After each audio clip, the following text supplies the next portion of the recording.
de propósito o seu óculos tá combinando com o batom? Porque tá lindo.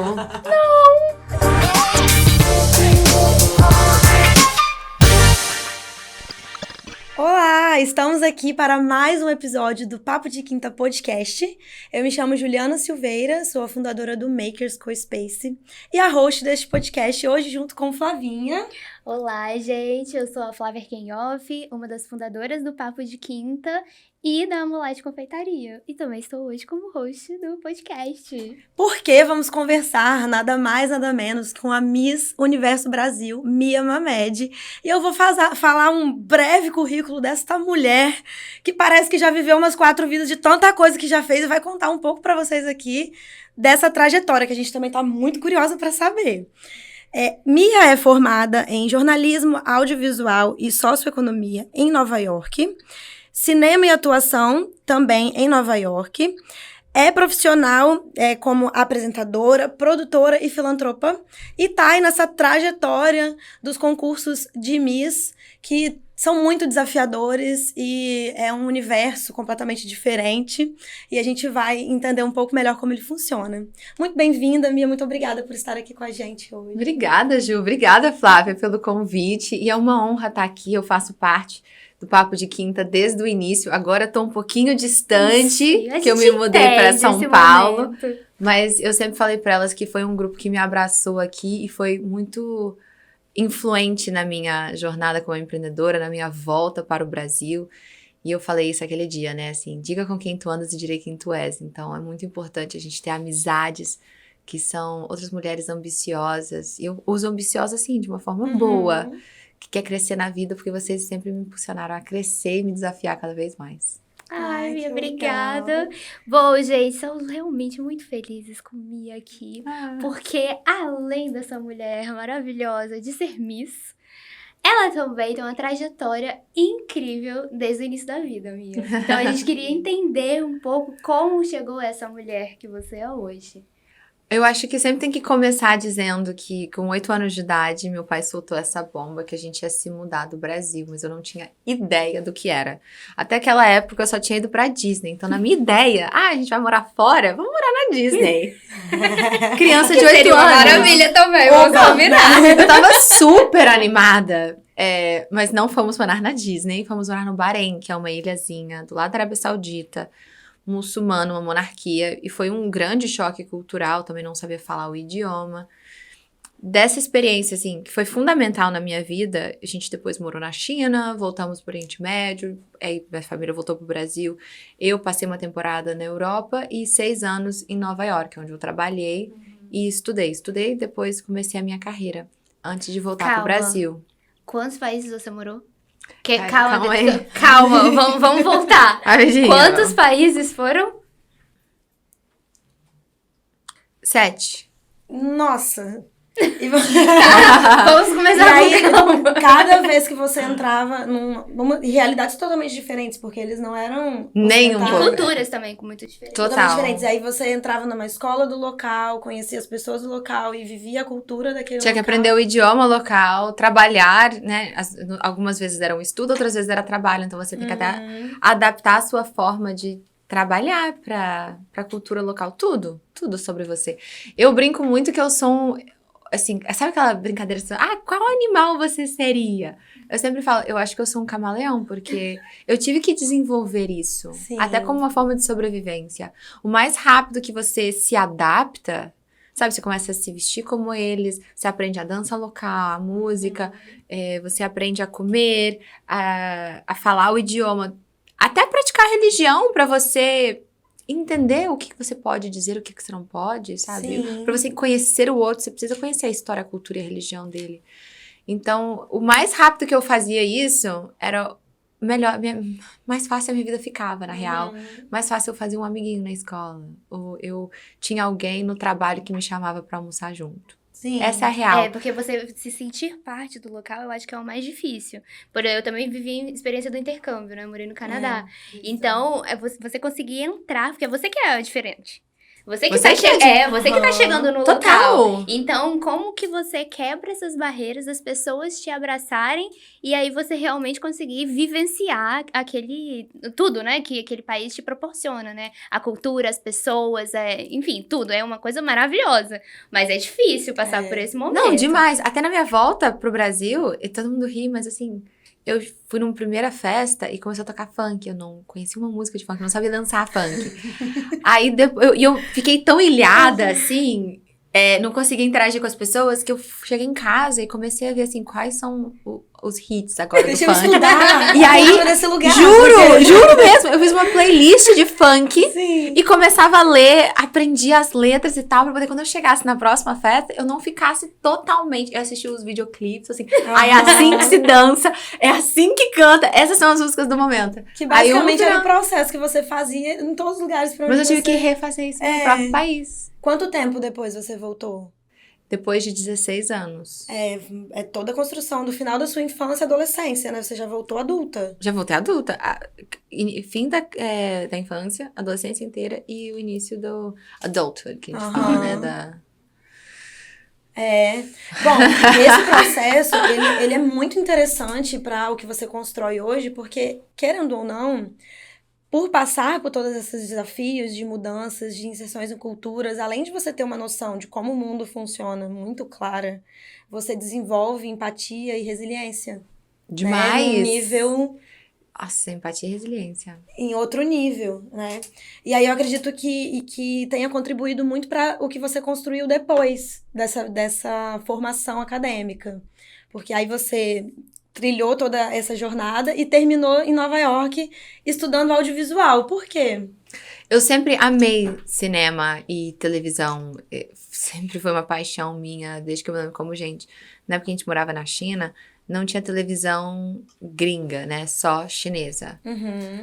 A mídia é bem controlada lá. Então, a gente comprava muito DVD para nos finais de semana assistir um filme, alguma coisa. E eu lembro que eu entrava nessa loja de DVD e virava pro dono e falava assim, qual filme tem no final bastidores, corte do diretor, entrevistas com os artistas? E eu não comprava baseado na história, eu comprava baseada se tinha ou não esse extra. E eu gostava, às vezes, mais de assistir os bastidores do que o próprio filme. Então, isso foi uma curiosidade sempre minha. Aí, logo que eu comecei a entender o que isso significava, eu comecei a buscar cursos. E tanto que eu fui estudar, a primeira vez que eu fui estudar fora da escola, eu tinha 13 anos de idade, eu fui para Harvard, que tinha um curso para criança, tipo, né, adolescentes, querendo entrar para esse meio. Era incrível, assim, o curso que tinha, e eu fiquei lá alguns meses, foi a primeira vez que eu fui morar sozinha. E eu fiquei nessa faculdade me especializando, e quando eu voltei, eu busquei um professor que dava aula de cinema na China, que foi super difícil. E aí eu comecei a estudar até com a turma acima, a pedido dos meus pais. E eu comecei a entrar no cinema aí, tanto que eu fiz uns curtas-metragens nessa época, com 14 anos, 15 anos, e eu ganhei 4 prêmios do Festival de Cinema Internacional de Xangai Estudantil. Olha só. Gente, essa mulher é maravilhosa. Vamos continuar com China? Vamos! Porque sua mãe, Rita, maravilhosa. Ai, Deus me livre! Minha mãe. Conta uma história pra gente. Eu não consigo com a minha mãe fazer ela parar de contar os meus podres. Não é um podre, porque não eu é? acho que é maravilhoso, na Eu verdade. achei muito interessante, Ela desafiador. disse que você descobriu lá na China, né, sobre a questão de não poder ter o segundo filho. E ela disse que você é a segunda filha. Sim, é isso? sou. E aí, não sei, nos seus pensamentos e nas suas reflexões, e eu acho que já tem esse ímpeto seu de mudar o mundo, de fazer a diferença, que é o que a gente fala tanto, né, no Papo de Quinta. Sim. E aí ela disse que teve um episódio que você trocou na escola, acho que com uma chinesa. E você foi numa outra escola e você fez essa amizade chinesa e que você não tinha muita noção ainda, claro, pela idade, pela pouca idade, mas como que isso já se demonstrava de você querer realmente, de ser questionadora, de falar bem assim, por que é isso, por que é aquilo. Foi assim. Esse, aliás, foi um dos curtas-metragens que eu coloquei no festival, né? Nossa, isso me deu problema. Graças a Deus eu não moro mais na China, então acho que eu tá de boa. O que aconteceu? Na China tem um quesito que você não pode se mudar de estado sem a permissão do governo. Então, por exemplo, aqui no Brasil, eu me mudei para São Paulo agora a trabalho. Eu não precisei de um visto para ir morar lá, mas na China você precisa. Porque se você parar para pensar, 1 bilhão de pessoas, se todo mundo resolver ir para a capital para buscar emprego, porque realmente a gente sabe as condições lá, também é um país ainda em desenvolvimento, apesar de ser a segunda maior economia do mundo, né? As capitais entram em colapso, porque elas não conseguem sustentar 1 bilhão de pessoas.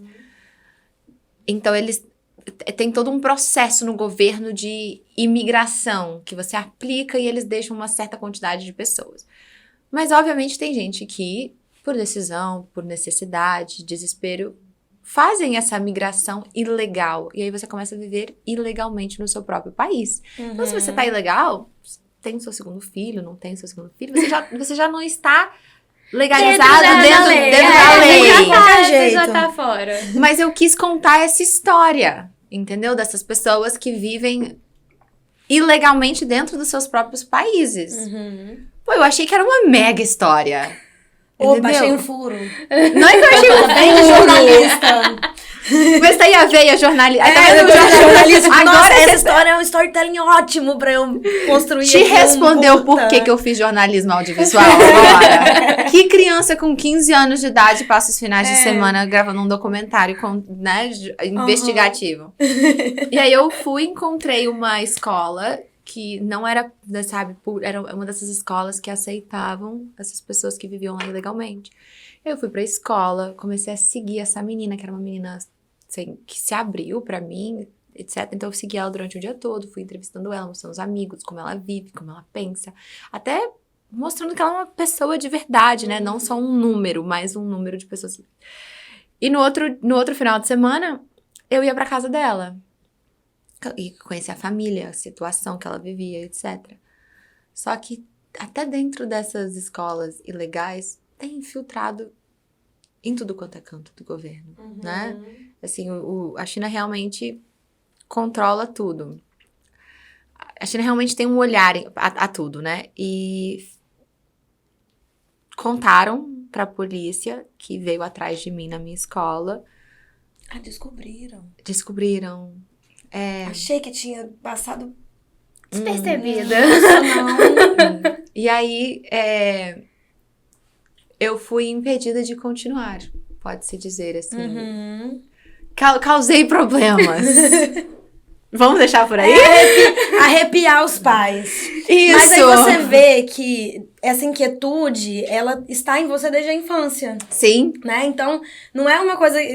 A paixão pelo audiovisual, a paixão pela imagem, pela construção do que isso significa, né, na sociedade como um todo, ela não apareceu do nada depois de você estar ali adolescente e tudo mais. Foi uma coisa que veio desde a infância. E aí você trilhou, de fato, essa caminhada. Sim. Né? Que é muito legal. E aí, depois que você estudou o audiovisual, você embarcou nessa empreitada. A gente ainda não chegou na questão das competições aí de Miss, né?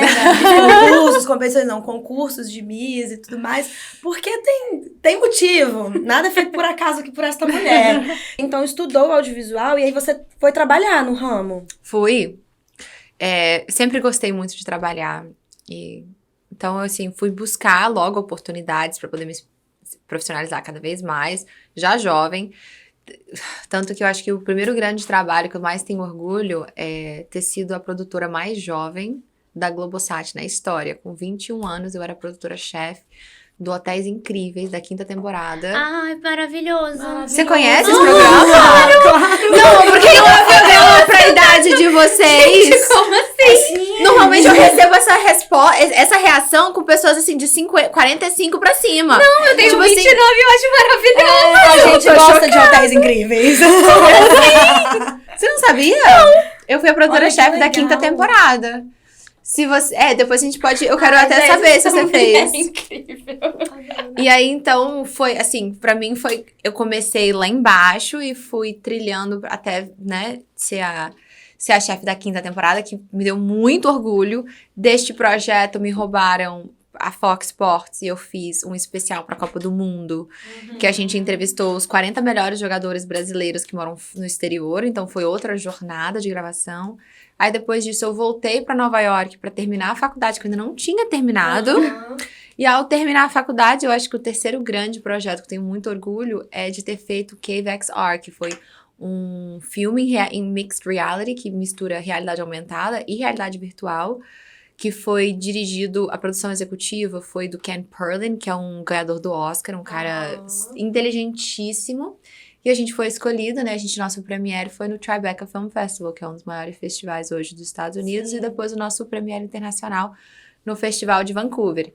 Aí depois de tudo isso, né, que foi tipo o início da minha carreira no audiovisual, que eu voltei pro Brasil. Desculpa, eu pulei muita coisa. Nossa, não. Isso é só o resumo é o resumo da vida da Mia. E aí o que eu acho muito legal é porque a gente fala no Papo de Quinta muito sobre liderança feminina, empreendedorismo. E dá pra ver, aí você tá com quantos anos aí quando você volta pro Brasil? Com 24. 24. A gente vê, na sua trajetória, com 24, a gente tá iniciando, teoricamente, a nossa carreira profissional. E você já tinha galgado muitos degraus importantíssimos. Acessou lugares e oportunidades de trabalho e de experiências que pouquíssimas pessoas no mundo vão acessar. E isso não é à toa. É porque se vê uma perseverança, um olhar diferente. Como é que é a Mia nesse posicionamento como profissional, sabe? Porque não é qualquer pessoa que, porque eu fui subindo.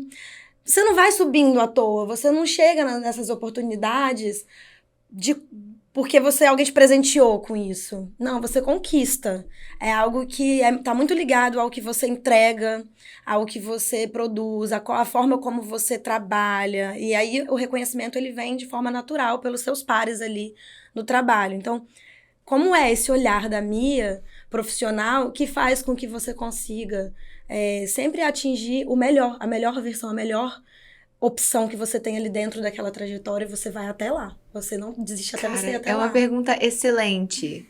E tá muito, muito pertinente num momento que eu tô vivendo agora, que eu preciso fazer uma decisão. Então, assim, eu não sei se neste exato momento eu sei te responder isso. Até porque eu tô precisando fazer uma grande decisão pessoal. Mas eu sempre amei muito trabalhar. Eu acho que começa por aí. E começa na gente saber exatamente a nossa área. Porque quando a gente não está na nossa área certa, a gente não entrega o nosso melhor. Eu acredito que começa muito por aí. Por exemplo, eu entrei na faculdade, trabalhei estudando economia. Porque eu achei que, por uma idiotice minha, que um curso de audiovisual não era um curso de verdade. Que era um curso fácil. Como eu amava muito fazer, e então quando você ama, você faz com muita facilidade, e eu já tinha muita bagagem, então eu era assim, eu falei, não, isso não é um curso de verdade. Aí quando eu fiz o jornalismo, eu falei assim, não, mas eu vou ser ótima pra falar dos outros, e perguntar, mas e o meu próprio conteúdo, né? Tipo, às vezes, como é que eu posso... Não, eu preciso fazer uma matéria de verdade. Eu tenho que ou ser médica, ou advogada, ou engenheira. Você tentou se colocar numa caixinha. E eu tentei colocar numa caixinha, mas essa foi a pior decisão que eu fiz, porque as minhas piores notas na faculdade foi na época que eu só estudava economia. Então, assim, mudar para socioeconomia já foi muito importante para mim, porque nessa transição para socioeconomia eu consegui estudar cultura, história, etc., que já era minha paixão por ter morado em todos esses países, e eu utilizava todo esse conteúdo cultural, histórico que eu estava aprendendo para poder fazer os meus programas audiovisuais, porque eu sempre gostei de trabalhar com não ficção, por isso jornalismo audiovisual. E aí eu me lembro, assim, quando você tá dentro do que você gosta, você é incansável. Na época que eu tava trabalhando no Hotéis Incríveis, eu me lembro que parte da temporada tinha que ser gravada na China. E nunca a Globo tinha gravado hotéis na China, tanto que não tinha contato. Assim, a Globosat. Não posso falar da Globo. E aí eu mandava mensagem pros hotéis, fazia o processo que tinha sido me ensinado para entrar em contato com a equipe de marketing e não me respondiam. Porque, vamos falar assim, sincero, a Globo é gigante, mas a China nunca ouviu falar da Globo. Sim. Ela é gigante muito aqui, né, localmente. Né? E como eu tava até falando, na época que eu morava lá, não tinha nem canal gringo. O Globo não tava lá. Sim. Então, eles recebiam essa mensagem e falavam assim, whatever. Tipo, a gente não precisa. E a gente, assim, por que a gente vai fazer marketing no Brasil? A gente nem tem tanto turistas brasileiros aqui, sabe? Gastar. E o que eu fiz? A solução que eu encontrei fuso horário era 11 horas de diferença, quase 12. Eu virava à noite. Eu começava a trabalhar todo dia, tipo, 10 horas da noite, ia parar às 4 da manhã. Porque eu ficava ligando pra China por Skype, em horário de trabalho pra eles, pra explicar o que era o programa, o que era Globo, o que a gente precisava, como que ia agregar valor pra eles e etc. Acho que ninguém nunca tinha feito isso lá na produtora. Vir à noite pra falar com a China. Pra fazer acontecer. Pra fazer acontecer. Então, eu vejo muito isso, assim, quando você ama o que você faz, você pensa nisso, você é obcecado, você pensa nisso o tempo inteiro, e aí você encontra uma solução. E você faz com excelência, faz com amor. E não é a resposta que você estava buscando. Não, assim... É? É isso. Agora eu quero entrar em outra parte, que é a parte da Mia na filantropia. Porque a Mia trouxe e apresentou a Fundação Beneficente Praia do Canto lá no Papo de Quinta. E isso na época quando a gente ainda tava na pandemia, no isolamento, enfim, mas tem crianças que são muito beneficiadas por esses voluntários incríveis. E eu pude fazer parte do voluntários lá da fundação, na loja de vazio de brinquedos. Ai, eu fico que muito foi feliz. influência pela Mia. Então eu queria que você Eu brinco que eu sou o contasse braço um pouco. filantrópico do Papo de Quinta. Eu criei isso. A gente Não fala que existia. ela é a nossa diretora, É o papo sabe? social, coordenado por mim. Por Mia Mamede. Calma, eu posso usar esse título? Já Diretora filantrópica? Já coloquei aqui. Ficou já. Amei. Eu Porque acho a que... gente abraçou real, assim, eu, de verdade, agora eu falando uma questão pessoal, assim, eu fiquei muito feliz de poder participar, de fazer todo esse movimento pela fundação, e tão grata por ter conhecido por você. Então, eu vejo que não sou só eu, né, fazendo isso, ou tipo, a mobilização que o Papo faz, que as meninas estão lá, e que a gente foi porque você trouxe isso pra gente, então, eu fico feliz obrigada. demais. Não, eu fico feliz demais. Tem uma frase muito clichê, tem gente que gosta, tem gente que não gosta, mas eu vivo nela, que os rios não trazem a água pra si. Como é que... Eu tô tentando traduzir. Fala inglês pra gente fazer um recorte international. Não, ok, vamos lá, não, eu acho que todo mundo fala português, né? Tipo, vamos lá, eu vou pegar o aqui.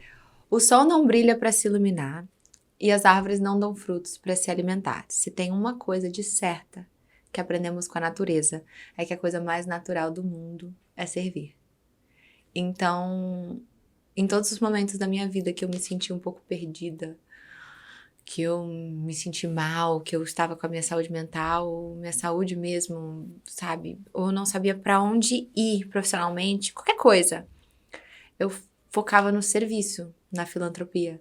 E é bizarro, porque assim, a felicidade que ele traz pra gente, a plenitude que traz pra gente, e nos ajuda a nos encontrar também. Porque essa é a nossa natureza, é servir, é viver pelo outro. Então, quando eu voltei pro Brasil, muita coisa não saiu como planejado, porque eu voltei e a pandemia bateu no outro mês, praticamente. Então, todos os planos que eu tinha foram por água abaixo. Não só os seus, né? De muita gente, de muita gente. Então, assim, eu mergulhei na filantropia logo quando eu voltei pra cá. E assim que a pandemia foi diminuindo, eu encontrei a fundação, que eu me encontrei muito. A gente se encontrou. E quando eu estava lá no Papo de Quinta, eu falei assim, cara, eu vou trazer isso pras meninas também. As que quiserem vão ser bem-vindas, as que não se conectarem, ok. Mas abraçou muito. Mas respondendo a sua primeira pergunta sobre a filantropia na minha vida, eu acho que volta pro que você falou um tempinho atrás. E eu quase puxei esse assunto, mas eu não quis pular etapas. Você falou que essas mudanças todas me deram empatia. As pessoas olham pra mim dentro do Brasil, né, olhando pra mim como brasileira dentro do Brasil, eu falei assim, essa menina nunca sofreu nenhum preconceito. Mas eu não cresci no Brasil. E aí foi o que você falou, Flavinha. Eu sempre era a estranha, a diferente em todos os grupos. Então, eu sofri preconceito pela minha religião, pela minha cor, de onde eu vim, como eu falava, assim, a minha cultura, a minha forma de ser. Tudo sobre mim foi julgado em algum momento, em alguma dessas culturas. E por muito tempo, eu era a isolada quando eu chegava nesses lugares. Eu era a excluída, a que ninguém queria que essa garota sentasse na mesa na hora do almoço, porque ninguém queria ser vista com essa garota estranha. Então, eu acho que ter vivido tudo isso por tantos anos, então, assim, as pessoas sempre olham pra mim no contexto Brasil, não olham pra mim no contexto, no meio da China, cara. No meio do Oriente Médio. Entendeu? As pessoas nunca pensam neste contexto. Que foi o contexto que foi sua vida inteira. De construção de personalidade inteira. Então, ter vivido tudo isso hoje me dá muita empatia. E é por isso que dentro dos objetivos da ONU, que hoje eu sou a porta-voz do movimento da ODS, eu escolhi 2 objetivos para ser os meus principais. O 4 e o 10. E o 10 é essa luta pela igualdade, né? A redução das desigualdades entre os povos, seja de gênero, seja de raça, seja de religião, seja da forma de amar, seja do seu background econômico, qualquer, sabe, preconceito ou paradigma. Então, assim, eu abracei muito essa causa pelo que eu vivi, apesar das pessoas nunca acharem que eu vivi alguma coisa. E aí, isso me deu muita empatia. E a outra causa, que é a número 4, que é a da educação, porque eu sempre eu amo aprender, e eu acho que muitas das minhas oportunidades de trabalho, de crescimento, foi muito através da educação, que eu sempre busquei. E eu acho que a educação, né, esse meu lado socioeconômico, eu sempre penso muito em medidas a longo prazo, como é que a gente pode, eventualmente, emancipar a pessoa do trabalho social, que ela não mais precise do governo, que ela tenha essa independência pessoal. E eu acho eu enxergo a educação como essa forma. Por isso que eu sempre trabalhei em filantropias no setor de educação, e por isso que eu busquei a Fundação Beneficente Praia do Canto, e vendo mulheres, que o papo de quinta ali é uma troca de conhecimento também. A gente está sempre lendo para se profissionalizar mais, a gente está sempre tendo essa troca de uma aprender com a outra. A gente aprende com grandes líderes que a gente traz para dar as palestras, para serem entrevistadas, para contar suas histórias. Eu vi que a educação era também um valor dentro do papo de quinta, então eu imaginei que a fundação ali não só se encaixava comigo, mas se encaixava também com as mulheres. Foi incrível, eu já puxo o gancho para explicar um pouco sobre a fundação, né, que a fundação, por mais que tenha esse nome, Fundação Beneficente Praia do Canto, ajuda crianças e adolescentes na região de São Pedro, aqui em Vitória. Então, eles ficam no turno contrário da escola. Então, se eles estudam de manhã, vão para a fundação à tarde, e eles estão sempre amparados. Então, eles têm aulas, eles têm alimentação lá dentro, eles conseguem ter esse desenvolvimento, a gente chama, que é muito legal. Lá dentro eles têm oficinas. Aí tem oficinas de esporte, oficina de música, oficina de literatura, né? A oficina do aprender, cidadania, informática. E cada vez está se expandindo mais. Eu achei sensacional. É o objetivo. Sem contar que muitas das crianças que estão lá todos os dias elas recebem uma alimentação, né? Completa, e para muitas dessas crianças é a refeição principal que elas recebem durante o dia, e para grande parte também é a única que elas recebem. Então a fundação ela abraça essas 3 causas, suplementando a formação delas, né, educação, a alimentação e a proteção social. Porque no contraturno, em vez dessas crianças estarem sozinhas dentro de casa, correndo risco na rua, elas estão ali dentro protegidas, cuidadas, amparadas. Por isso que é tão importante para vocês continuarem doando. A Fundação recebe doações durante todo o ano, tanto nos bazares, né, de roupas, de alimentos, de brinquedos. Vamos fazer a propaganda completa. E eu sei que vocês podem ajudar também aqui em Vitória, acessando o Nota Vitória. E você pode colocar a fundação como beneficiária, né? Aqui, a gente coloca a descrição aqui, mas é super simples. Você fazendo o próprio cadastro no site, você consegue ajudar a fundação sem fazer nada, literalmente. Isso, né? Você já tá pagando o imposto. E caso você queira, fundação fbpc.assinatura no PicPay. E aí você pode ter uma assinatura mensal de R$10 ou mais, o que você puder. Aí todo mês você tá fazendo a sua pequena contribuição para as crianças, o futuro das crianças de São Pedro, né? Da sua cidade. Eu acho isso bem bacana. Porque muitas vezes a gente quer ajudar lá do outro lado do mundo. Sim, tem muita gente precisando, mas tem gente precisando aqui no seu quintal, né? Aqui no teu quintal, do teu lado. Meu pai sempre falou isso. Eu, quando era pequenininha, comecei a entrar nesse lado filantrópico, eu vi uma causa grande na África. Eu falei, pai, eu quero ir pra África pra ajudar. Ele falou, lindo, mas tem alguém do teu lado que tá precisando primeiro? Porque a gente começa ajudando dentro de casa, nosso irmão, nossa mãe, um tio. Depois a gente ajuda a pessoa da nossa rua, a nosso bairro, a nossa cidade, o nosso país, antes de atravessar um oceano pra ajudar alguém. Ele sempre me ensinou isso. Porque quando você fortalece o seu entorno, todo mundo cresce junto. E aí fica mais fácil até das pessoas que você ajudou, ajudar quem tá no entorno dela. E assim vai contaminando, né? Agora, se você transporta isso pra longe, você não tá totalmente presente lá pra ajudar aquele ciclo. E você também não enriqueceu o seu aqui. Então, acaba dissipando muito, né? A forma de ajuda, ela consegue ser muito mais integral quando você entrega pro seu próximo, literalmente. Literalmente, E aí você citou que você é uma das porta-vozes, né, das ODS, e que você optou por colocar duas como principais. Quando que você se tornou porta-voz da... Então, a ONU sempre foi algo que fez muita parte da minha vida, assim, pequenininha eu admirava, seguia e sonho em ser, tipo, uma diplomata, assim, era o meu sonho de infância. Na adolescência eu participei daqueles modelos Nações Unidas, como a gente participa, e eu competia pra caramba, nossa, levava muito a sério. E já como adulta eu pensei, como é que eu posso continuar esse movimento? Então, eu como pessoa física e a minha produtora, né, a PJ, a gente foi aprovado e se aderimos ao movimento da ODS, né, que é os Objetivos de Desenvolvimento Sustentáveis. Sim.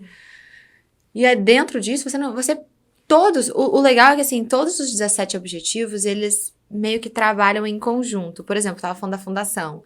Tem 3, né, a fundação não é uma coisa só, são 3 coisas, mas aí a gente começa a olhar dentro da sala de aula de cidadania que a gente está ensinando valores que diminuem as desigualdades. Aí é no parquinho que a gente está plantando uma horta, então a gente está ensinando sobre cuidar do meio ambiente. Assim, quando a gente olha, todos os 17 objetivos, eles se conectam. Mas você precisa escolher alguns para ser o seu foco. Então, eu escolhi estes 2. E aí, hoje, como Miss Brasil, eu tenho eu digo que, assim, a minha vida não mudou em termos, eu não virei outra pessoa, mas agora eu tenho um palco e um microfone para continuar falando as mesmas coisas que eu falava antes. Então, eu já falava sobre essas ODSs, mas eram 10 pessoas que me escutavam. Agora, eu falo e são milhares de pessoas. Então, eu tô junto ao movimento, tô me tornando um porta-voz para eles. E meu objetivo é cada vez mais abraçar. Eu vejo que o objetivo desse desenvolvimento sustentável é como é que a gente pode entregar tudo que a população precisa para viver com dignidade, sem comprometer as próximas gerações. Esse que é o objetivo principal da ODS. Perfeito. Aí você, né, a questão da oportunidade de você ter hoje muito mais alcance, e isso faz com que todo esse trabalho que você faz no backstage, ele de fato consiga chegar onde você com certeza tem os seus objetivos aí, desses trabalhos filantrópicos alcançarem diferencial na vida de muita gente. E aí eu acredito que isso tem tudo a ver com o fato de você ter se colocado no desafio de concorrer ao Miss, e agora que a gente chegou! Só foi uma hora a gente conseguir chegar. Coisa pra conversar. presente. Tem pouca coisa, Tá a vida vendo? foi Por isso muito que eu rasa. resumi rápido o meu histórico profissional. Uma vida muito rasa, uma coisa assim, não fez quase nada. E realmente fica fácil. Mas aí, então, agora que tá contextualizado, né? Quem é a Mia? De fato, qual é a trajetória? Como a Mia se comportou durante toda a vida até chegar no concurso de Miss? E por que a Miss Universo Brasil é você? Por que você se colocou no desafio de concorrer ao Miss? Se você já tinha essa familiaridade durante a vida, já era alguma coisa que você já participava de concursos nesse sentido? Conta pra gente. O Miss sempre foi algo que eu admirei e acompanhei, né? De alguma forma, sempre fez parte da minha vida. Mas era distante. E voltando pro Espírito Santo, eu trabalho muito também como mestre de cerimônia de eventos. Eu adoro essa parte. Eu fui convidada para apresentar o Miss Espírito Santo. Então, foi meio que daí que começou. A gente fala assim, o bichinho mordeu, né? Tem esse ditado em português também? E eu apresentei o Miss Espírito Santo, conheci as pessoas e comecei também até a ajudar a, assim, treinar e preparar a Miss Espírito Santo. Por quê? O meu objetivo, né, a minha produtora, as coisas que eu trabalhava, era sempre para divulgar a cultura. Assim, a gente pulou essa parte, né? Por que eu voltei pro Brasil? Mas resumindo, eu voltei pro Brasil porque eu queria me reconectar com as minhas raízes, mas também eu estava cansada de ser uma advogada do Brasil, sempre quebrando estereótipos e paradigmas e preconceitos que as pessoas lá fora têm sobre o Brasil. Por que eles têm essa visão equivocada? Porque não tem conhecimento do que é o Brasil. Sabe, você pega uma Tailândia, 25% da economia da Tailândia é o turismo. E a gente tem muito mais coisa para oferecer aqui no Brasil e, sei lá, a porcentagem do nosso PIB é tipo 7%, 8%. Tem um potencial gigantesco. A Torre Eiffel recebe mais turista anualmente do que o Brasil inteiro. Como é que uma torre de aço recebe mais turismo do que o Brasil inteiro? Sim. A gente tem 2 maravilhas do mundo. Nenhum outro país tem 2 maravilhas do mundo. Tá, agora que eu já disse a minha indignação, eu voltei pro Brasil. Desabafada. E desabafei. Eu voltei pro Brasil, abri uma produtora audiovisual pra focar nesse aspecto cultural, pra contar um pouco mais da nossa cultura da gente. Mas assim, ser também uma ponte cultural. Eu queria também trazer um pouco das culturas poucos conhecidas lá fora, pra também quebrar um pouco dos preconceitos que eu escutei aqui quando eu voltava. Assim, quando eu morava na China, eu falava que eu morava na China, eu escutava coisas horrorosas. Então, eu sempre falei, a minha produtora é uma ponte cultural. Eu sou a minha produtora, então eu sou uma ponte cultural. Dito tudo isso, eu vi que a representante do Espírito Santo, ela poderia ser uma ponte cultural. Como que essa Miss Espírito Santo nos representa nacionalmente e ajudar ela a contar sobre o Espírito Santo, colocar um pouco mais o Espírito Santo no mapa. Porque eu percebi que não era só o Brasil que não era conhecido lá fora, mas o Espírito Santo não é conhecido dentro do próprio Brasil. Vitória da Conquista, mais conhecida do que Vitória. Vitória. Que é a capital do Espírito Santo. Isso. Eu fui pra um evento em São Paulo, fazendo um pequeno, brevíssimo recorte. Fui em um evento em São Paulo, falei que eu era de Vitória. A menina falou, belas praias na Bahia. Eu falei, Oi? belas praias na Bahia, mas eu sou de Vitória. Não é Vitória da Conquista, não. É Vitória, Espírito Santo.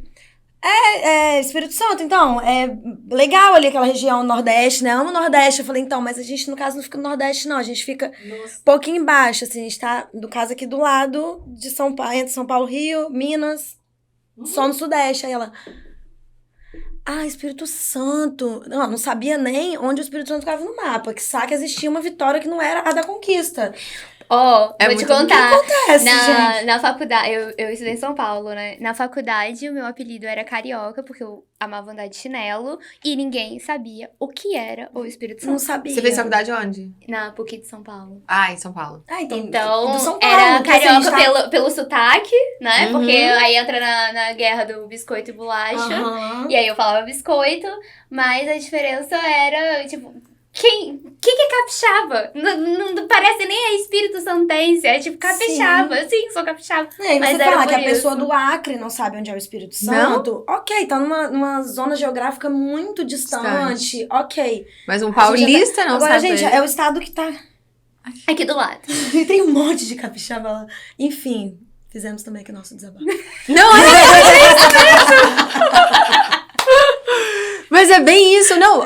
Isso aconteceu comigo, tipo assim, tem 3 dias, eu tava vindo pra cá, e as passagens são caríssimas de São Paulo pra Vitória, nem me fale.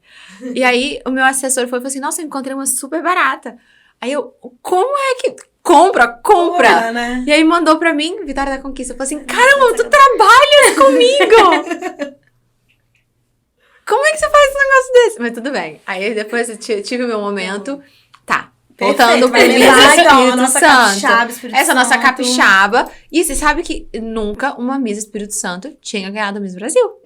Então eu falei assim, é isso. A gente precisa que a Miss Espírito Santo ganhe o Miss Brasil. Porque eu quero ver estampado em todas as mídias nacionais. Miss Espírito Santo. Mas aí vai estar escrito assim, Espírito Santo. Aí todo mundo vai ter que entrar na internet e colocar no Google e ver aonde fica o Espírito Santo. Entendeu? Eu falei assim, é isso que a gente precisa. A gente precisa de uma pessoa levando o nome. Então, meio que eu foquei nisso. Porque eu percebi que o audiovisual era uma forma, os eventos era uma forma, o Miss era uma forma. Então eu comecei nisso, nessa preparação, tanto que a Duda, que foi antes de mim, ela brilhou, foi muito bem, não trouxe a coroa dessa vez pra gente, mas ela representou o Espírito Santo muito bem, foi muito legal ver ela, sabe, entre os tops. E voltando, aí chegando, né, ela voltando e tal, começou assim, mas por que você então não compete, sabe? Você tava treinando, você, né, tipo, o que precisa pra ser uma Miss? Você tem algumas coisas aqui, os que estão faltando a gente te ensina, a gente pode, né? Então esse burburinho todo, pessoas me apoiando, muita gente do mundo Miss que me viu apresentando e me viu treinando, sabe, junto com a Duda, etc. Também veio uns missólogos. De primeiro eu falei, não, tô velha demais pra isso. Aí viraram pra mim... Velha demais. Não, mas é porque eu também nem tinha ideia, sabe? Aí viraram... Eu tava com 24, 25, eu acho, nessa época. Aí eu falei, não... Né? Porque Duda tinha 20. Então eu falava assim... Era média, né? Eu acredito que... Eu falo assim, não, tô velha pra isso já e tal. Aí você sabe quantos anos tem a atual Miss Universo? Eu, não, 27. E a última? 26. Opa, começaram a conversar com você. 25. Era essa faixa, assim. Então, a cada 5 anos saía dessa faixa e tinha uma, tipo, de 22, assim. Mas aí 20. Mas aí voltava ali pra 25, 28, né? Que é o máximo. Eu falei, talvez eu não esteja, velho. Talvez eu esteja na idade. Certo. Mas aí também tinha toda essa questão, assim, cara, eu tô trilhando aqui o meu espaço, minha produtora, montei minha equipe, fiz investimento. É a coisa certa? Mas aí eu volto, assim, por que eu voltei pro Brasil? Não foi pra ser essa ponte cultural? Eu abri essa produtora, não era porque eu vi ela como um meio de contar essa história, de representar o Espírito Santo, de representar o Brasil, E aí aparece isso na minha vida. Obviamente não me apareceu de bandeja, não foi me entregue. Eu trabalhei, ralei pra caramba. As pessoas não têm noção, mas eu ralei em silêncio e eu tenho muito disso. Trabalhar em silêncio, os seus planos ficam entre você e Deus. E quando é a hora certa, você compartilha. Tanto que vocês no Papo de Quinta foi uma surpresa, né? Mas olha só, a gente vibrou muito, tá? Eu posso falar por mim, porque meus vídeos, depois eu fui olhar, meu Deus do céu. Gente, eu gritava tanto. Vocês vibraram com o Miss Espírito Santo! Imagina o Miss Brasil. E a gente já tava assim, meu Deus, a minha Miss Universo Espírito Santo, e ela vai concorrer no Miss Brasil. Chegou no grande dia, a gente passou foi na live no YouTube, né? Foi. E a gente conseguiu acompanhar todo a final. Eu acho que é importante você contar como que é esse processo. Já fiquei arrepiada só de contar. Porque realmente a gente fez parte disso junto com você. A gente tava vibrando junto com você. Sim. E mais incrível ainda, como você chegou e vai representar nosso país no Miss Universo. Como assim, Brasil? Como assim? Mas então, só pra fechar, eu me emocionei mais, assim, me emocionei, chorei, sim, teve um momento, quando eu vi todas as maiores mídias do Brasil, não quando eu vi o meu nome escrito na minha média, mas quando eu vi Miss Espírito Santo escrito lá. Pela primeira vez. E era assim, CNN falando Espírito Santo. Era Folha de São Paulo. Era das revistas Candy, caras, ao valor. Estadão. Tipo, Era Espírito Santo estampado ali nos títulos, nas manchetes. E ali eu falei assim, caramba, é por isso que eu voltei pro Brasil. E ter a oportunidade de começar a falar do Espírito Santo, de conversar com as pessoas sobre isso. E toda entrevista que eu ia, tava ali a oportunidade de tacar o Espírito Santo no meio da conversa. Então, às vezes, a gente não sabe qual exatamente é o caminho pra gente conquistar o que a gente quer. Por isso, o foco no porquê, sabe? Não exatamente no que a gente vai fazer. Porque se eu tivesse focado assim, não, eu tenho que ser produtora... Você se fechar ali, mas o propósito não era ser produtora. Isso. Que é aquilo que você falou sobre amar o que faz. Você tem amor pelo seu propósito, pelo objetivo. E aí, por mais que você como empreendedora, e nós que estamos no negócio, sabemos como é difícil você estar fazendo a caminhada ali do seu negócio e falar, peraí, mas eu consigo ir por esse caminho aqui, dar uma freada aqui no meu negócio, mas ir por esse caminho que vai atingir o mesmo objetivo pelo qual eu todos os dias construo essa empresa, esse negócio. Exato. E aí você redirecionou e está conseguindo cumprir o propósito. Se eu ficasse focando muito, não, eu preciso ser empreendedora. Se eu focasse muito, não, eu preciso ser produtora. Eu preciso ser apresentadora. Às vezes a gente se fecha às oportunidades. Sim. E o que realmente alimenta a nossa alma é o nosso porquê. É o nosso propósito, é o nosso valor maior, o legado que a gente quer deixar. A gente não quer deixar um legado como produtora, mas é o que a gente entrega para as pessoas, né? Como a gente deixa o mundo um pouquinho melhor do que o que a gente encontrou. Então, quando eu foquei nisso, eu falei, vale a pena dar um pause nesse meu lado empreendedora e apresentadora. E tá dando certo até agora. Então, eu nem acho que você deu uma pausa, porque isso é a sua vida, na verdade. E o que eu acho mais legal, eu confesso, não acompanhava Miss antes de Mia, mas assim, comecei a querer saber tudo sobre o mundo Miss. Eu amo quando eu escuto Depois isso. de Mia, verdade. Eu amo, acho que é uma das minhas que- coisas favoritas. Eu escuto as pessoas falando, agora eu acompanho o universo Miss. Por causa de você. E eu amo também quando eu falo assim, nossa, eu mudei a minha visão do que é Tudo ser Miss. Sim. Porque você é Miss. Nossa. É isso que eu quero que você deixe aqui hoje. O que mudou nesse concurso que entrou como concurso de beleza de ser a Miss Universo, de ser a Miss Universo Brasil? Porque foi isso que, na verdade, me interessou. De mostrar que você como Miss é uma mulher real. Você é uma mulher que trabalha, você é uma mulher que empreende, você é uma mulher que se dedica a servir. Então, isso que me encantou e falou assim, caraca, quero saber mais sobre isso. Então, acho importante você colocar o que é ser Miss, o que é ser essa porta-voz, né, desse concurso que existe há tantos anos. E é tão importante, né, no mundo ainda. Sim, eu acho que a Miss, ela tá evoluindo muito como o papel da mulher. A mulher vem evoluindo muito desde a década de 50, então o Miss também teve que acompanhar essa evolução. Eu acho que ele tá um pouquinho mais devagar mas ele está acompanhando. Então, hoje eles buscam para ser Miss, não é mais só a beleza. A beleza, ela faz parte. Mas até a beleza está sendo redefinida, e eu posso entrar nisso depois. Eles buscam uma mulher que a gente fez assim, um pacote, uma mulher completa, uma mulher que possa ser um exemplo para outras jovens meninas.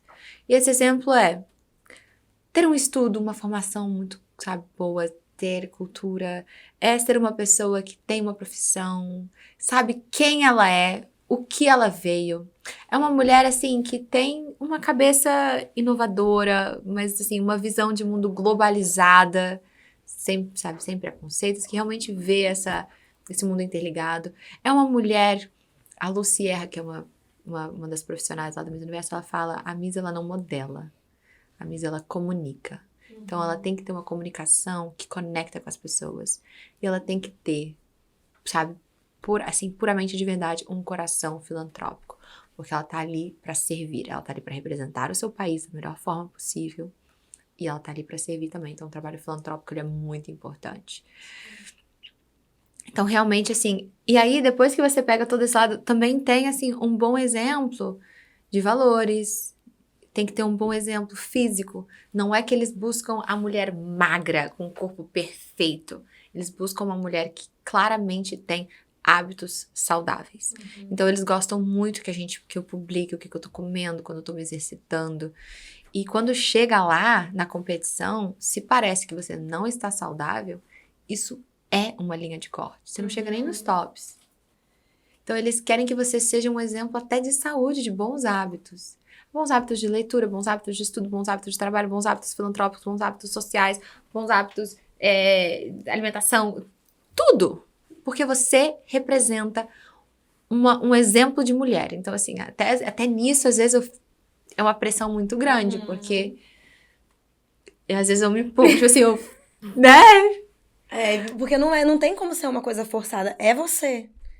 É você. Obrigada. É você. É muito difícil uma pessoa construir isso e viver essa realidade durante o período de tempo que você tem que passar por várias etapas, fingindo que ela é assim. Tentando ser um personagem, ou criar e esse isso vai ser personagem. transparecido na face em determinado momento, porque é muito difícil o ser humano vivenciar todos os dias uma coisa mascarada. Ninguém aguenta. Tanto é que esses programas de reality show, e mais ou menos, eles existem por isso.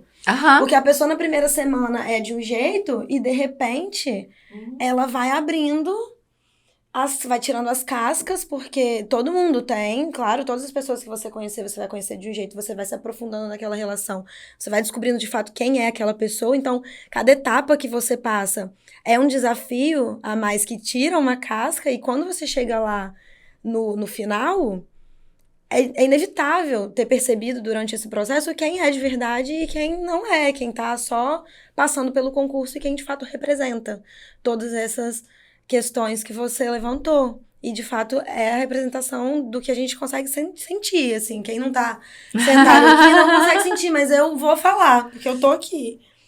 Dá pra sentir, sabe? É inspirador só de conversar. De você, poxa, eu posso entregar mais. Eu posso ser melhor. Eu posso... Porque a Mia faz. Porra, obrigada. É emocionante. Muito obrigada. Caramba, eu acho que não... É muito inspirador, sabe? E aí, eu acho que é muito interessante você explicar esses desafios dessa jornada. Então, muita gente acha que é só aquela final, que tem aquele desfile. E não é. Foram as etapas, né? Porque foi até chegar nesse top 5. Foi né? um Foram mês. Vários momentos. Sim, então eles analisam a gente em tudo. Né? Desde o primeiro... Foi um mês ali de entrevistas, de currículo, de você entregar, de você comprovar, de provas. De você mostrar o seu trabalho filantrópico, mas não é só assim, eu comecei ele ontem, não. Calma aí, eu quero ver o seu histórico. Me comprove esse seu histórico aí e qual que foi o seu impacto nisso. Porque você ia lá e tirava uma foto, o que você fez de verdade? O que você estudou?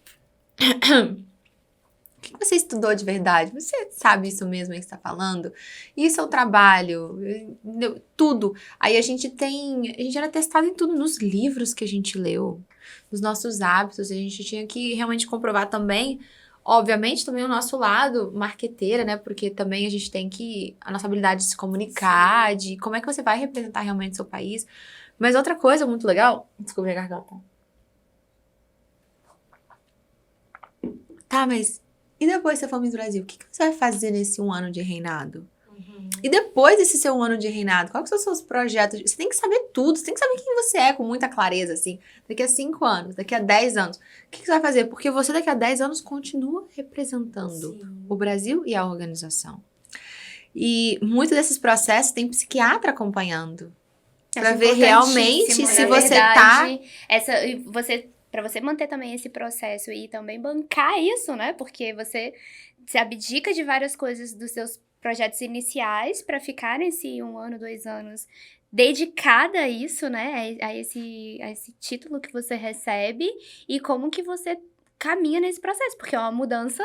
Você mudou de estado, você Não, mas eu tô falando do psiquiatra durante as provas. Antes. O psiquiatra pra ver se o que você tá falando é verdade. Sim, e pra você segurar as ondas também, né? Se você vai conseguir segurar as ondas, mas se você não tá fazendo um personagem, e aí praticamente no confinamento, que é quando o top 5 foi, que a gente fica uma semana ali, todas as meninas juntas, a gente é vigiado 24 horas. Vocês tiveram um reality, né? Foi um reality. Tinha câmera. Do momento que eu saía do meu quarto de hotel, tinha uma câmera me acompanhando. E tinha psiquiatra acompanhando em outras partes. E eu brinco muito, é real. Na primeira noite a gente dorme 6 horas, depois 5, depois 4, depois 3, depois 2, depois 1. Essa privação de sono é essencial para desconstruir qualquer personagem, porque ninguém consegue segurar um personagem tantos dias e tão cansada. Então eles te veem cansada, mal-humorada, com dor de cabeça, com cólica, com isso, com aquilo. Quem você é de verdade. E aí também tem provas, entrevistas, né? Testes, etc. E a preliminar final, que é a entrevista de quase meia hora, que a gente tem com toda a bancada de jurados, ao vivo no YouTube, pra todo mundo assistir. Vamos botar o link, vamos colocar o link na descrição. Muito legal.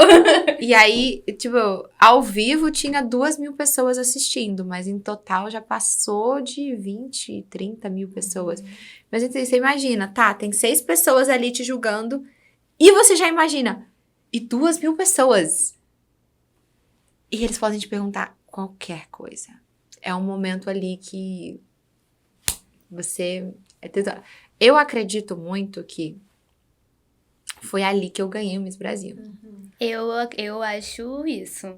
Porque na hora da pergunta. Não. Nessa preliminar, nessa entrevista, um dia antes. Eu acho que foi ali. E eu cheguei na final com uma pontuação boa. E eu tinha que entregar ali na final, assim. Mas eu acho que o grande momento... Agora, que foi o momento que eu fiquei assim, mais... Meu Deus! Que teve um momento que foi a pergunta dos jurados e que as outras candidatas que estavam lá estavam com fone, não ouviam a pergunta e também não ouviam o que as candidatas respondiam. E quando a Mia foi responder... Não, olha, me desculpa, eu fiquei... Gente, eu gritava tanto, porque parece que eu estava lá, tá? E eu falei assim, meu maravilha, já ganhou! Gente, pega a coroa e dá pra essa mulher, porque assim, ela conseguiu colocar e contextualizar realmente do que é ser mulher também, né? No mundo que a gente vive, que a gente conversa tanto sobre isso, com o lugar dessa mulher, e ela conseguiu fazer isso de forma brilhante. É uma pergunta, Brilhante. Você tem uma pergunta e você tem quanto tempo pra responder? A gente tem 40 segundos. Então é o que realmente tá na sua cabeça. Não, não as pessoas... Eu sou comunicadora, eu não tenho problema. Vocês estão vendo que eu não tenho problema em falar. 0 problema pra falar, falo pra caramba. E já apresentei o Réveillon de Copacabana, que era mais de 2.000 milhões de pessoas na minha frente, assim. Mas tem algo muito potente ali daquele palco, porque você sabe que você está sendo julgada pela sua comunicação. Você não faz a menor ideia a pergunta que eles vão jogar pra você. Então, esse não saber dá um certo medo. E você só tem 40 segundos pra elaborar a sua resposta, entregar e fazer um ponto. Então, você tá ali sendo julgada, você não faz a menor ideia sobre o que você vai ser julgada, e você tem que ser julgada em 40 segundos. Quando você recebe a pergunta, qualquer pergunta que eu fizer pra você, você tem esses segundos de lag pra você pensar, entender a pergunta, e aí depois elaborar, tipo, qual que é a minha opinião sobre isso? Por onde que eu começo? E aí você tem que começar rápido. E aí você começa rápido, você ainda tá elaborando qual que é a sua opinião, você ainda está elaborando o que você vai dizer, mas você já começou, então você tem que conectar um ponto ao outro. E no final você tem que fechar. E tudo isso você tá na pressão de, acho que já passou uns 15 segundos, acho que já foi 20, acho que foi 25. Eu queria muito que tivesse um relógio na minha frente. Eu achava que tinha relógio. Você tem que falar e calculando esse tempo pensar mais ou menos também. pra não ser interrompida, né? Porque senão fica um encerramento, pá, acabou seu tempo. Ai. E pega mal, né? Não é legal. Pega mal. Mostra que você não soube contextualizar o que você precisava ali. Agora, eu achei muito interessante disso tudo, a questão do concurso em si. Eu queria pegar num ponto aqui que você trouxe lá atrás e conectar certos passos que você deu para chegar até aí. Você falou que durante a sua trajetória ali de estudantil, você sofreu muito com a questão do julgamento. E que você abraçou a ODS e você faz filantropia muito para resolver também as questões de discriminação, né, de paridade entre as pessoas. Na verdade, essa empatia. no meu filantrópico eu sempre foquei um pouco mais na educação. Sim, Esse lado ensina. Ensina, mas foi mais o objetivo 10, eu trabalho mais quando eu trabalhava na minha produtora. Sim. Que era essa ponte cultural. Essa ponte cultural. Através isso. da educação, do conhecimento, eu consegui ajudar as pessoas a quebrar esses preconceitos. E os meus comentários favoritos eram sempre assim: nossa, eu nunca imaginava que era assim. Nossa, você mudou total a minha perspectiva sobre X, Y, Z. E aí você se coloca numa posição de representar, né, todas as suas verdades, as coisas que você acredita, os seus valores, num concurso que basicamente é pautado no julgamento, porque cada fase você vai ser julgada por quem você é. E você estava trazendo um pouco, antes, né, da gente conversando aqui, um comparativo, assim, do nível disso no profundo, porque a gente já não gosta de ser julgado no dia a dia, a gente se julga o tempo inteiro, então para você se colocar numa posição dessa, acredito que aquilo que você vivenciou lá na sua adolescência te fortaleceu muito nesse sentido, porque você recebeu muito julgamento e conseguiu transpor, e você se colocou nessa posição de, poxa, agora eu vou ser julgada, mas eu tô preparada pra isso, e não é qualquer pessoa que tá preparada pra isso. A gente detesta julgamento. Não, é horroroso. A pessoa que se coloca na posição de vou entrar aqui para ser julgada, estou escolhendo, oba. Literalmente, eu comparo. Não só agora no país, você eu ser julgada no mundo. Vou ser julgada no mundo, exatamente porque eu sou, porque aqui eu não vou conseguir disfarçar. Essa é a diferença, assim, eu comparo o Miss Universo às Olimpíadas, né, porque é o nível mais alto global que você pode competir. E você tem todas essas etapas antes pra você chegar a poder competir nesse. Não é qualquer pessoa que pode falar assim, eu quero estar nas Olimpíadas. Não é qualquer pessoa que fala assim, eu quero ir lá no Miss Universo. Nossa, agora falando isso pra você, eu fico assim até meio... Mas eu comparo, então, as Olimpíadas e o Miss Universo como o nível mais alto em cada categoria. Sim. E não estou dizendo que competir nas Olimpíadas é mais fácil do que competir no Miss Universo. Longe disso. Mas as Olimpíadas... É uma analogia em nível de competições. Isso. Mas nas Olimpíadas, você, por exemplo, faz high jump, né? Aquele pular a altura. Você está sendo julgado somente na sua habilidade de pular. Uhum. Você no Miss Universo está sendo julgado na sua habilidade de se comunicar, nos seus valores, na sua personalidade, na sua beleza, no seu corpo, na sua autoconfiança. O tempo inteiro, tudo sobre você está em julgamento. Então, no final das contas, você está se pondo ali totalmente vulnerável para julgarem se você é o bastante. Se você é a mulher representante, né? Da mulher. Então, não tem como você não levar no pessoal, porque é totalmente pessoal. E eu acho que eu comecei a perceber isso recentemente. Eu falei, gente, o que eu tô fazendo? Eu fiz isso no Espírito Santo, eu fiz isso no Brasil, agora eu tô fazendo isso globalmente. Mas é porque eu entrei tanto nessa competição pensando não em mim, mas no que eu poderia representar pelo meu estado, no que eu poderia representar pelo meu país, que eu esqueci de que eu estava sendo julgada. E agora eu tô percebendo. Mas aí eu acho que entra no seu gancho sobre você aproveitar essa jornada. Sim. E aí você tá conseguindo fazer isso de uma forma brilhante. E ainda mais inspirando outras, não só mulheres e jovens, mas assim, inspirando o mundo. Pessoas mesmo, porque é isso que você trouxe, sabe?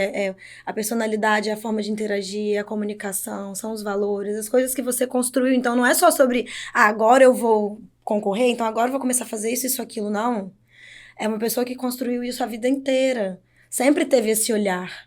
Então, eu acho que isso é muito inspirador, assim, você perceber que, poxa, se você também tem esse olhar, parabéns, fortaleça isso. Porque muita gente tem, assim, a gente faz muita coisa, né? Nós também somos mulheres aí, guerreiras, que corremos muito atrás e temos uma trajetória que quando pra contar, nossa senhora, quanta coisa. E fortalecer isso, sabe? Se parabenizar. Porque quando você se coloca à prova de, pode olhar, porque aqui eu entrego, aqui tem o que olhar. Sabe, quando você se põe, é porque você sabe o que você construiu. Você sabe que você tá apta. Você tá apta. Vocês sabem. E falando Você na é caminhada, totalmente, é assim, tem que ter esse foco. Porque o dia da competição, ele é ali, sei lá, é um dia, algumas horas. Se você vive só pelaquela coroa, tem obviamente a possibilidade de você não ganhá-la. Mas se você olha pelo lado da caminhada, você se torna a melhor versão de si mesma, sabe? Então eu digo pra todas as meninas, e eu falo isso na verdade pras pessoas, assim, que minha filha, independente se ela quiser ou não ser Miss, ela vai treinar pra ser uma, porque a preparação ela é tão completa que você tem que passar por uma autoanálise em todos os aspectos, o seu físico, o seu intelectual, o seu espiritual, mental, tá faltando emocional, tudo. E você tem que olhar para os seus objetivos de vida, assim, o que eu fiz até hoje, o que eu gostei, o que eu não gostei, o que eu tô fazendo agora e quais são os meus planos para o futuro. Qual é o meu porquê? Você faz uma autoanálise completa, vê qual que é a mulher que você quer se tornar, o que você pode melhorar de si. Cria metas. Porque, por exemplo, eu tenho até o dia 14 de janeiro para virar minha melhor versão. Então, eu tenho que colocar metas e datas. Sim. E às vezes a gente precisa disso, a gente precisa de uma data para fazer acontecer. Nossa, quanto tempo que eu tô querendo voltar a estudar espanhol para refrescar? Anos que eu digo que eu vou voltar. Tem anos que eu não começo. Agora eu comecei. Pronto, botou uma data, um objetivo, focou. Achei um horário. A gente encontra tempo para fazer tudo que a gente coloca como prioridade na vida. E eu tenho até o dia 14 de janeiro. 3 meses. E então eu preciso colocar tudo o que eu preciso fazer. Então, assim, eu digo pra todo mundo que entra nessa competição de Miss, ninguém sai perdedor. Porque praticamente ninguém teve a coroa. Então, ninguém perde nenhuma coroa. Pra começar. E todo mundo que se realmente foca, sai a melhor versão de si mesma. Sim. E isso, caramba, isso é pro resto da vida. Você aprende isso, você vai levar pra sempre. Todo mundo foi me perguntando, quem é a sua maior competidora? Você tá acompanhando o país X, Y, Z? Eu falo, não faço a menor ideia o que X, Y, Z está fazendo. Porque eu nunca vou ser uma melhor versão dela. Então, como essa competição é você se tornar a melhor versão, né, de si mesmo, você ser uma mulher completa, eu só posso olhar pra mim. Se eu tentar ser uma melhor versão de X, X sempre vai ganhar de mim. Mas eu posso ser a melhor versão da minha média, da Miss Brasil. Então, essa forma de olhar e de competir, eu acho que é muito saudável. E é isso que me mantém sã. E faz todo sentido com aquilo que você comentou também, do que você vai fazer durante o seu período como Miss. E depois? E independente se você vai ganhar ou não, o que você vai fazer depois do concurso. Porque é uma construção, não é um pontual que, vou parar aqui, vou fazer isso. Não, você já vem de vários objetivos, vários propósitos, que independente de ganhar ou não, a participação no concurso já vai abrir infinitas, né, já vem abrindo infinitas possibilidades de você continuar fortalecendo aquilo que é o motivo pelo qual você se colocou ali. Então, assim, faz todo sentido. E buscar ser a melhor versão de si, acho que tem que ser uma trajetória, assim, para todos os seres humanos. E para sempre Pra também. sempre. A gente nunca atinge a nossa perfeição. Eu acho que teve uma coisa que eu aprendi muito na PUC, foi que a gente aprende até o último dia das nossas vidas. Então, nunca é tarde pra gente querer mudança, a gente querer fazer a diferença, que eu acho que é isso, porque a gente está aqui tentando fazer essa diferença. Estamos chegando ao final já do nosso episódio. Foi muito gostoso. E aí eu quero Que que viagem você... no tempo que eu passei. E aí quero que você coloque para as pessoas também assistirem, né, o Miss, que já está chegando. Gente. Agora fala onde que a gente te encontra, como que... Porque eu já estou acompanhando você, mas mostre para todo mundo onde que as pessoas te acham. Tem uma sacada também. Qual que é a sacada? Deixar uma Calma. sacada. Conta onde Te encontram. conseguem te encontrar. Onde te encontram? Que tá dia bom. que é a data da fase final, né? Para o pessoal já ficar ali, já botar na agenda. Galera, olha, uma coisa que é muito importante, me perguntam muito por que o Brasil vai fazer 55 anos que a gente não ganha. Parte disso eu não acho que é falta de grandes candidatas, não acho que é culpa da organização. Eu acho que o Brasil e a população brasileira se desconectou do mundo Miss nos últimos anos. E esse apoio, essa torcida, ela é muito importante. Então, eu convido vocês a me acompanharem nessa jornada, @MiaMamed. Também acompanhar o Miss Brasil, se vocês quiserem, @Miss Universo Brasil no Instagram. Porque eu conto com o apoio de vocês. Dia 14 de janeiro, em Nova Orleans, nos Estados Unidos, vai ser a final do Miss Universo. Eu vou estar chegando lá por volta do dia 2, dia 4, para entrar no confinamento. Mas eu conto com o apoio de vocês nas preliminares, alguns dias antes, mas principalmente na final. Vamos mostrar que o Brasil tem torcida sim. A gente já está aqui, porque eu já gritei muito e Miss Espírito Santo. E vocês já podem começar acompanhando lá no @MiaMamed, deixando a torcida de vocês, deixando os comentários. E eu sempre falo assim que a MiaMamed sou eu e ela é minha. Mas a Miss Brasil, ela é nossa, ela é uma construção nossa. Então eu recebo muitas DMs do que vocês querem que eu use, das causas que vocês querem que eu represente, de lugares do Brasil que vocês gostariam que eu falasse mais sobre. Que a Miss Brasil, ela é nossa, então ela tem que ser uma construção nossa. Então, assim, recebo muito feedback de vocês de verdade. A gente vai anotando, a gente lê tudo. E a gente sempre pergunta no final qual é essa grande sacada que você pode deixar para esse episódio. Então, o que você pode deixar para mulheres fala aí para que mulheres, nossa, que a gente fala tanto, né, sobre liderança feminina. Então, agora, esse é o seu momento, Mia, para finalizar esse episódio. Eu vou linkar um pouco com o que a gente falou, da caminhada, mas do fato de você olhar para uma perspectiva diferente. Quando você entra nas coisas, muitas pessoas têm medo porque têm medo de perder. Mas é isso, eu não tenho como eu entrar pensando, e se eu perder? Eu nunca tive a coroa. Então, de uma forma mais simples, assim, o não você já tem pra tudo. Então, muitas vezes a gente tem medo de levar um não, de levar uma rejeição, de não ganhar a coroa. Mas você já não tem uma coroa, você já não tem o sim. Se você não se joga no mundo e arrisca conseguir um sim, arrisca conseguir uma coroa, a gente fica parado. Então, eu acho que isso é algo que eu vivo e digo pra mim mesma todos os dias. O não eu já tenho. A coroa eu já não tenho. Então deixa eu ir atrás de conseguir esse sim. E isso serve pra tudo na vida. Pra relacionamento, pra trabalho, social, pra nós mesmos.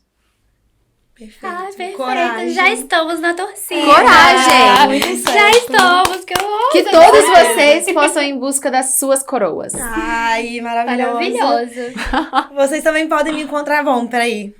Vocês Volta também, que aqui. você possa ir em busca da Minuto. sua coroa hoje. Que você Não, possa ir em busca da minuto. sua coroa. Equipe aí de produção, que vocês Todo hoje mundo. possam ir atrás da coroa de vocês. Mia, muito, muito, muito obrigada. Assim, foi incrível conversar com você. Já deixei aqui meu manifesto de fã.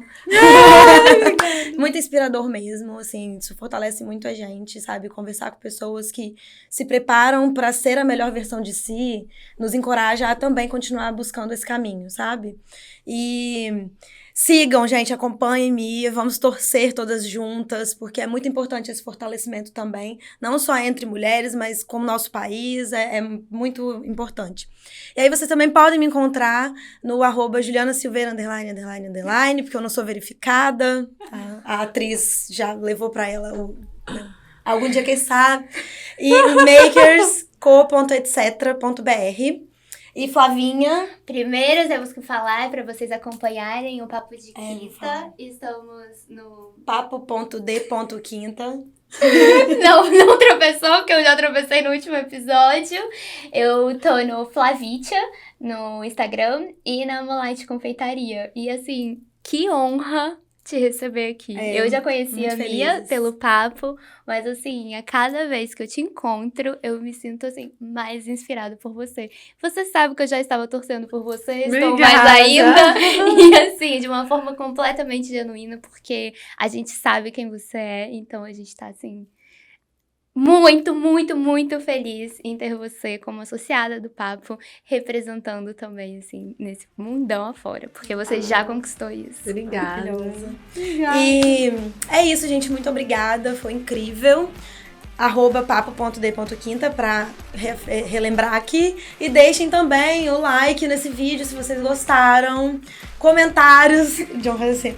Comentários, perguntas pra Mia. De repente vocês têm alguma curiosidade que ficou aí sem saber, né? Vai pro pode YouTube? mandar pra você, vai pro YouTube. Se inscreva. Vai pro Spotify. Se inscreva no Inscreva canal no de YouTube canal. do Papo de Quinta. Também, isso aí. Se inscrevam no canal, deixem a contribuição de vocês aí também com a gente no canal e no podcast pra gente conseguir entregar esses conteúdos maravilhosos para o mundo. Muito obrigada. E vocês que estão no YouTube, eu também tenho um canal de YouTube. Boa. Que eu vou conectar esse vídeo lá pra poder tá tudo Perfeito. junto. Mia Mamed também lá no YouTube. Aí vocês já conseguem ver lá, já puxar o gancho, seguir, se inscrever no canal também.